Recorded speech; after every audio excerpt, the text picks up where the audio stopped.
absolutely right. Black people were paying taxes for food stamps that they didn't fucking qualify for in 1939. In 1939, they were federally funded. So that means the federal taxes by Americans was paying for that shit. Almost knocked that over. Black Americans were paying through income tax, sales tax, and other forms of taxation, even though most of them were excluded from receiving any of those goddamn benefits. Franklin D. Roosevelt made the New Deal with farmers and the surplus of food that they had on hand. And this gave farmers the ability to sell their surplus and help feed the hungry. I'm sorry, white folks. This allowed white folks to get orange stamps for food and blue stamps for surplus food for free. Now, the program was administered through local government and often by county offices. And in the Jim Crow South, baby, you weren't getting shit. Local offices routinely denied black folks of any help or gave them little to no amount. At that time, we didn't have our civil rights, so no one could fight against the discrimination of food aid. So while black people helped fund food stamps, white people got to eat off of our backs. Something that has been happening since the beginning of this fucking country. White folks love to call black people ghetto and tell us to change our culture. Yes, that shit came from a congressman, but don't realize they kept eating off of us from the beginning. So for all you white folks that sit there and talk shit about black people and being on food stamps and any type of services that the government funds for people in need, baby, y'all are the first broke bitches in this country. Honestly, it's just getting comical at this point. Only a deranged Democrat, left-wing, radical psychopath would be advocating and supporting the wealthy stealing from the poor. Like, you were in line at a food bank in your 50 grand car. Honey, go to your jewelry box, take a couple pieces of jewelry, go into your closet, get a couple of designer handbags, go sell them. That would be enough to sustain you until you got better employment. You have four-wheelers, you have boats, you have this, sell those. These are things you do before you go to the food bank and start stealing food from people who genuinely need it. Like, these are all just material things. Unless it's your wedding ring or a family heirloom, everything's replaceable. There is no way in hell I would not utilize every resource and go into survival mode before I went and asked for free food and took it from people who genuinely need it. I mean, what would y'all do if there were no food banks? Do y'all have absolutely no survival skills? Because the people who genuinely need this food that you're taking it from, they have those skills. They have used all their resources before they have even come here. It's people like you that abuse the system and make us want it to be obsolete.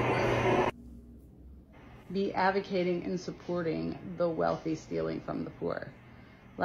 That's not our side of the political aisle. That's yours.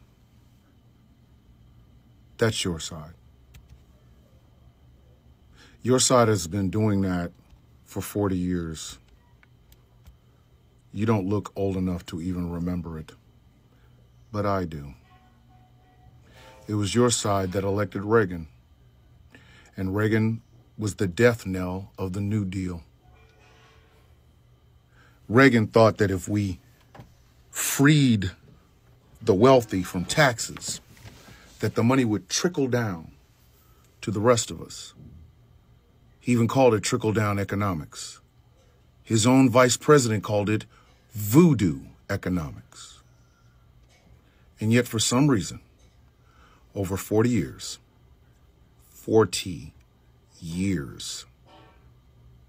no Republican, that's your side of the aisle, yours, has come up with any other plan other than slashing taxes on rich people and deregulating everything. You know, the Environmental Protection Agency, the one that Republicans continue to gut, it's the ones that protect the environment. It was started by Nixon. Nixon was a Republican, but obviously he wasn't right-wing enough because they brought in Ronald Reagan. And he cut more. Every Republican president has tried to cut taxes on rich people. Then you get this jackass that's sitting in the White House now. He's done it not once, but twice. They only believe in trickle-down economics because they have no other ideas. And what they have done over the past 40 years, and you are a living, breathing example of this, is convince poor working class people that those rich folks are looking out for them. They're not. Because the tax burden on the working class goes up the more we cut taxes to these rich folks. You will demonize the poor because, quite frankly, you don't realize how much of a mouthpiece for these rich bastards that you truly are. You don't get it. I do, because I see it. I see it every single day. People who are barely hanging on, thinking that one day they'll be like them. When the game is rigged, you lost it the moment you were born, you will never find a way to win, and they will intentionally tell you it's because the poor people get food stamps. The idiocracy of it all is what really bothers me. I would say you're supposed to be smarter than that, but I realize now, no, some of you are not. That's part of that destroying of the education system. You would know these things, but you don't. What the rich want is serfdom. Go look it up. Serfdom. They want the way it was in feudal Japan, or when the poor in Russia, or the poor in France. That's what they want. And what they did, that the poor in Japan, the poor in France, and the poor in Russia didn't do, was that they had people like you spreading their message. And that is exactly what you're doing with this video. You would know this if you didn't think facts were a scary thing. You're probably... There is this video that is trending about a white American woman. And this woman, she's calling black people food thieves, right? Well, you might ask yourself, why would she call black people such a derogatory term? Why would she call us, even though I'm not a black American, but why would she call us food thieves, right? Turns out there's a reason to this. And first of all, before I get into much details, whoever is calling someone a food thief should understand they are the one who is now insulting is the one who is on the wrong, right? A society where someone has to steal in order to eat is a broken society. That is a very much broken society. A society has to take care of its own, whether you are black, you are white, Chinese, Indian, whichever. Come on, food is just a basic need. Someone doesn't have to go and steal in order for them to eat. But if you are living in such a society, then you are the one who should be sentenced, and you're the one who should pay for the food that has been stolen, right? So back to the topic. So she's saying that black people, some of us, were never really in need of this food. What we needed, we were never in need of this food, but some other white people were the ones who were in need of this food. So we were stealing opportunities for them, right? And now that the food cuts have been brought, we are going to suffer, and we are going to really experience a lot of difficulties, right? This is according to this sister. So I want us to listen to her, and then I shall give you my thoughts by the end of the video, of course, where we shall also have a deep critical analysis. This is exactly what I voted for. They have caught all fraudulent recipients. I'm a lawyer in real life. I don't play one on television. Now, we know that this ignorant comment is not true, but I want to talk about who the recipients of SNAP benefits are. And I recently read an article that spoke to people who receive SNAP benefits, and I think it's probably a good reflection of many of the people in this country who receive SNAP benefits. So let's talk about it. Let me introduce you to Latricia. Latricia is 26 years old. She lives in Milwaukee, and she has a 4-month-old baby. Her baby was born with a heart defect. And in order for him to have substance that does not trigger his allergies, he requires a $75 can of milk. We're talking about 1 can of milk costs $75. She relies on a combination of federal programs, including SNAP. She cannot afford that $75 can of milk. And we know from recent experiments that the churches in her area are probably not going to be willing to give her money so she can purchase this $75 can of milk for her son. Now let me introduce you to Julia. Julia is a farmer. Yes, a farmer. She sells fruits and vegetables to small grocers and green markets, and she sells directly to SNAP beneficiaries. Julia is concerned that her business is going to take a financial hit as a result of the end of the SNAP benefits. Julia says that late fall is the worst time to take SNAP benefits away from farmers' customers. That's when little money is coming in, but farmers must spend money to prepare for spring planting. Now, she says that in her town, half the people who buy her produce are on SNAP. And Julia is also a SNAP recipient for herself and her 3-year-old son. She says, and I quote, "My take home at the end of the year already hovers around zero, like many farmers around this country." So Julia is going to take a double hit. She will take a hit financially for her farm and also personally because she may not be able to feed her son because she won't be receiving SNAP benefits. Let me introduce you to Andrea. Andrea was a federal employee, but she was fired in February. And now she is in need of donations for food. She says that she has cut her expenses, including streaming services and ride shares, and she's been forced to dip into her savings. She has been applying for new jobs for months without any success, and she never expected to rely on government benefits, including SNAP. And Andrea said it could happen to anyone in the blink of an eye. And there's Jennifer, who's a customer service agent. She has 4 kids. She's relied on SNAP for the past 2 years. She is working. And there's Larry in Florida. He's 61 years old. He had to retire in 2019. He has some health issues, including having to have a triple bypass surgery. And he is on SNAP. And he says that financially he was able to put some stuff away, but it will definitely provide hardship for him because I won't have that meal that I'm used to having. Then there's Rosie in New Jersey. She has 2 sons. One of her sons is a 7-year-old with autism, and he needs constant supervision.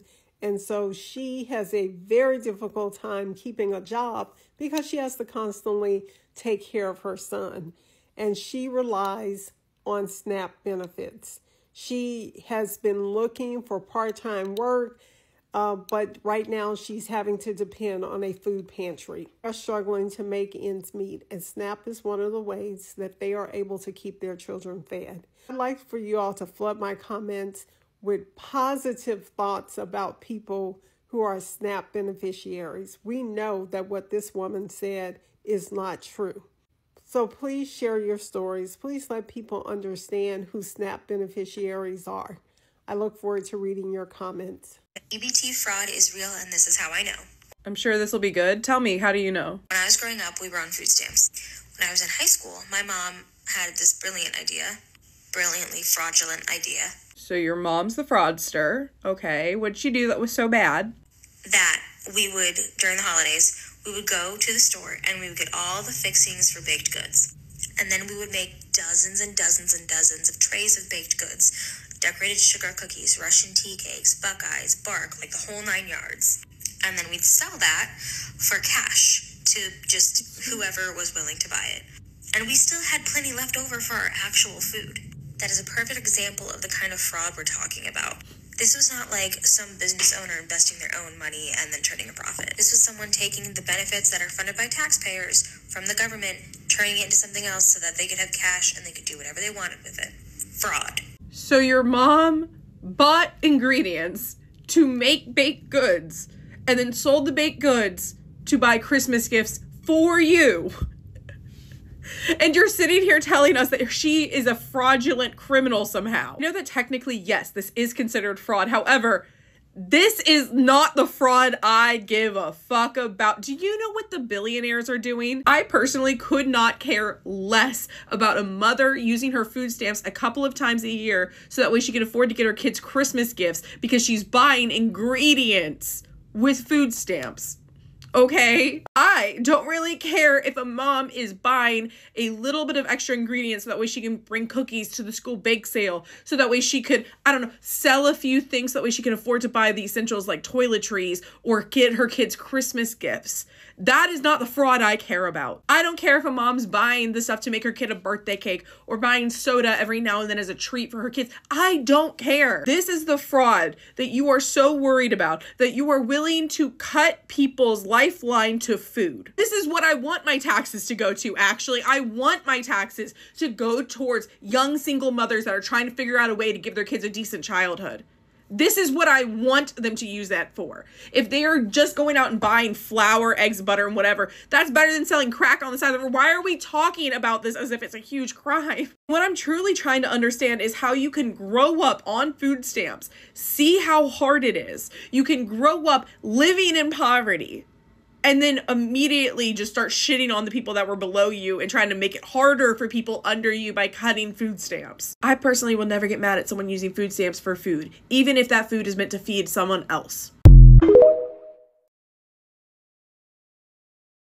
Yeah, so we're now arresting people for literally trying to better themselves and their families. As a Michigan woman faces 10 years in prison for selling baked goods bought with food stamps. Now, for the uneducated, judging by the comment section of that post, it's a lot of people. People seem to be under the impression that she used her food stamp to buy like pre-made, pre-packaged snacks and then sold them for profit. Which, to be fair, I still wouldn't care. But no, she literally went to the store to buy baking ingredients, which she then used to make homemade goods that she sold online. I.e., she was buying eggs, flour, baking soda, salt, all the things. You know, food. And I'm sure those ingredients went to other things in her household. And she used that money to pay her bills, to pay off debt. And now she is facing 10 years in prison and a $250,000 fine because she bought baking ingredients. This woman is facing 10 years in prison for having the audacity to use her food stamps to buy food and then try and use that to better her position financially into a more stable position, which is supposed to be the entire point of assistance. What are we doing here? So I'm just going to say what everyone is thinking. I don't care that you're losing your food stamps. I don't care that you're losing your free medical. I don't care that you are losing your free housing.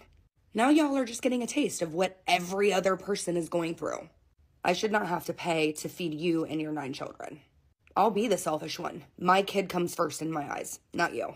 I'm going to give you a prime example of how broken this freaking system is. My son was in a very, very severe motorcycle accident involving a tow truck. We were in the hospital for almost a month. As a single mom with no support, and before any of you come at me about the single mom thing, no, I didn't expect myself to be a single mother, but you know what? Shit happens. Being a single mother with no freaking support, that is a month, actually over a month of lost wages over something that was completely out of our control. I was told by case management in the hospital, hey, the only way that your city is going to offer you any type of assistance is if you have an eviction notice. The only way that you're going to get help paying your bills because of these lost wages, because of an emergent situation, is if you have a shutoff notice. This is how broken the system is. I work over 40 hours a week. And you're telling me that I'm paying into a system that I cannot benefit from? But you want to come on the internet and bitch and complain about losing your free benefits that you've probably been on for 10 plus years on a brand new phone? We are sick of it. We're done. We're sick of it. We don't feel sorry for you at all. Because now you're just getting a small taste of what all of us have been going through for years. So here's an idea. Instead of continuing to pop out children that you cannot afford, get a condom and a job. Because the average American is sick of supporting it. That is a fact. That is a fact if I have ever heard it before in my life. When I had my daughter, I made up in my mind that she would never ever suffer. Her feet would never hit the ground, and I would never be in a position. I would work 2 jobs. I would work 100 hours a week if I needed to. And I had my daughter in the middle of the 2008 housing crisis at the very beginning in February. Or February. But my point is that real people take responsibility for the decisions that they make. I seen a woman talking about how she had 6 kids and who's going to feed her kids if food stamps are cut off. And these people are acting so entitled. So I have to take a bigger cut out of my money, which most of it should go to me. We should only be paying for infrastructure and public safety, and then very small government for regulation. And then obviously we know our military. But the point is that all of our money, most of it, a lot of it is going to social services.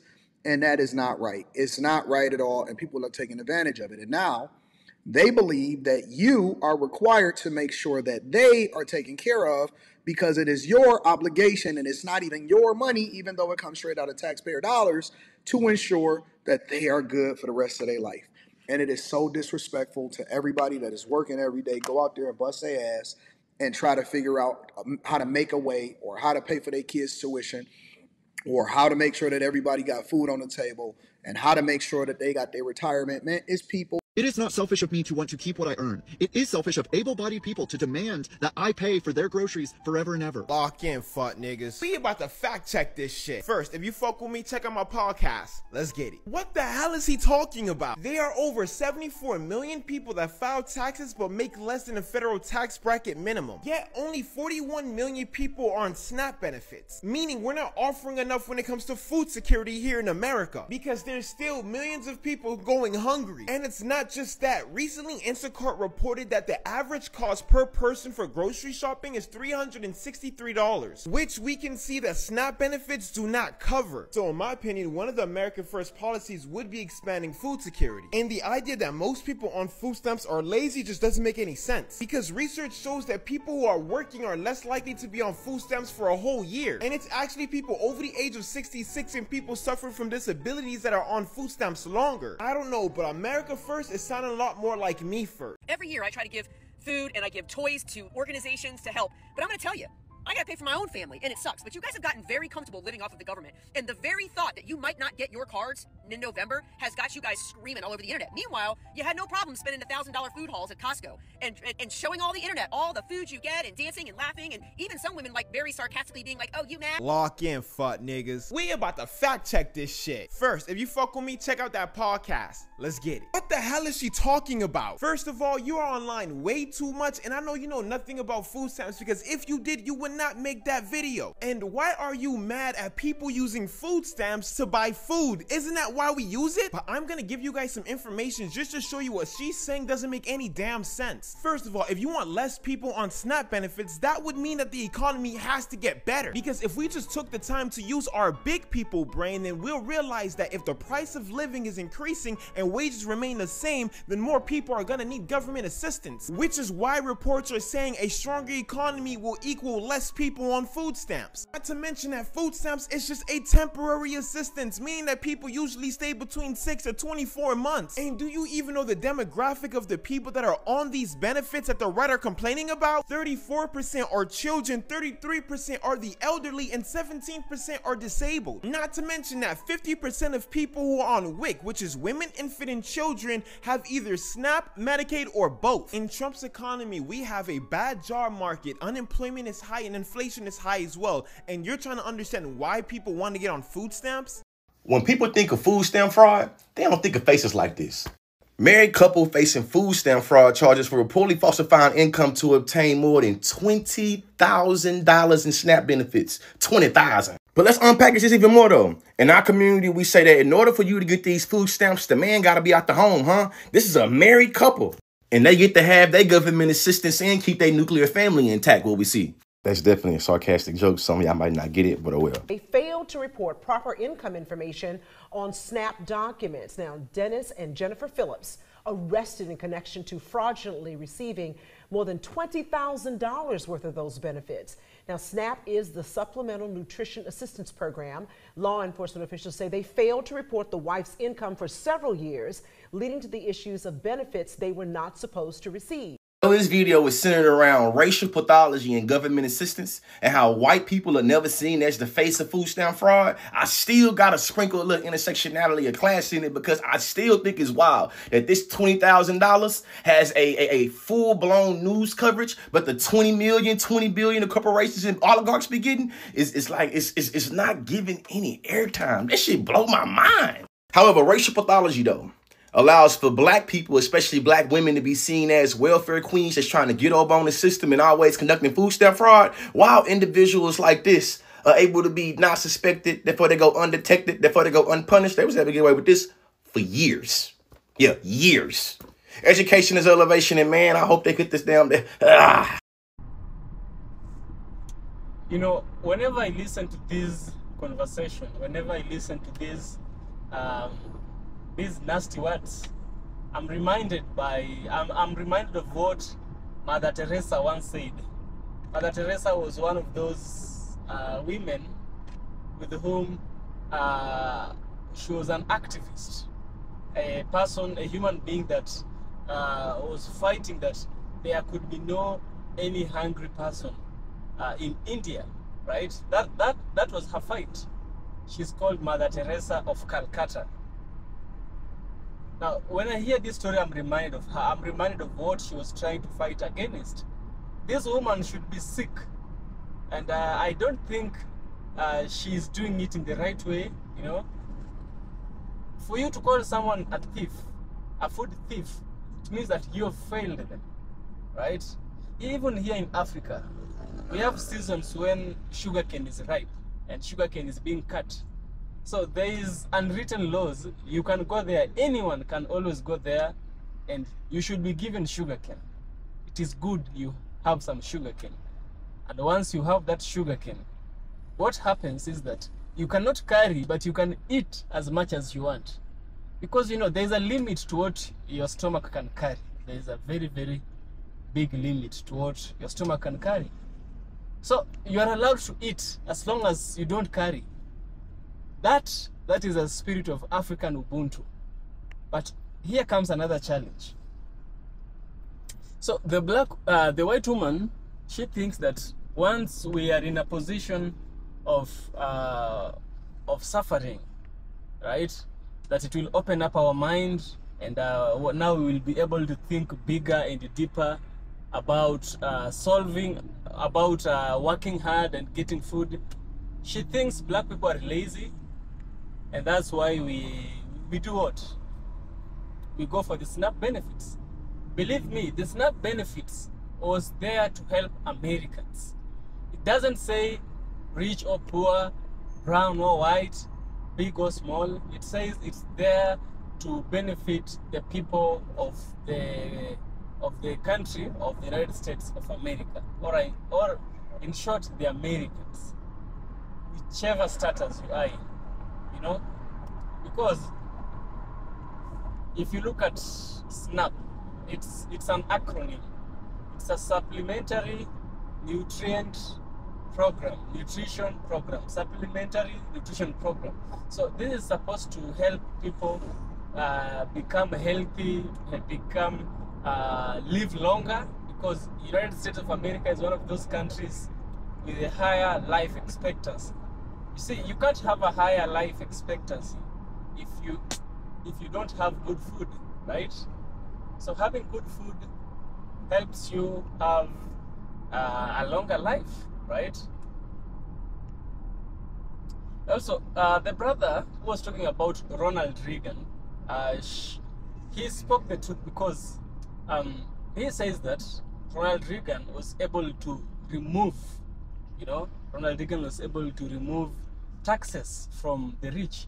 He thought that by removing this, the economy of America would be boosted. But he was very wrong in doing so. Actually, removing taxes, cutting taxes for the richest has cost America a lot than it has brought to them, right? So that is also one fault. the fault that America is now experiencing food shortages might be experiencing food shortages is because of the government itself. It's not like black people are the ones who brought this issue of taxation, tariffs, all these things that have now become a consequential ripple effect, right? It is not black people who brought them. It is the United States government itself that has brought these problems upon its own citizens. And no, you cannot blame black people for this. You shouldn't. The person you should blame is the US government. And again, black people are not thieves. Black people are people who work hard. Black people are people who love taking care of one another. And if it were not for black people, you who is talking, you would have not been there. Because America was built by the blood and the sweat of the black Americans. Yes. Guys, if you think I'm right and you believe I'm true, kindly share your thoughts in the comment section. I'd really love us to continue this discussion in the comment section. And let's continue this discussion and see you in the next one. Remember to stay positive.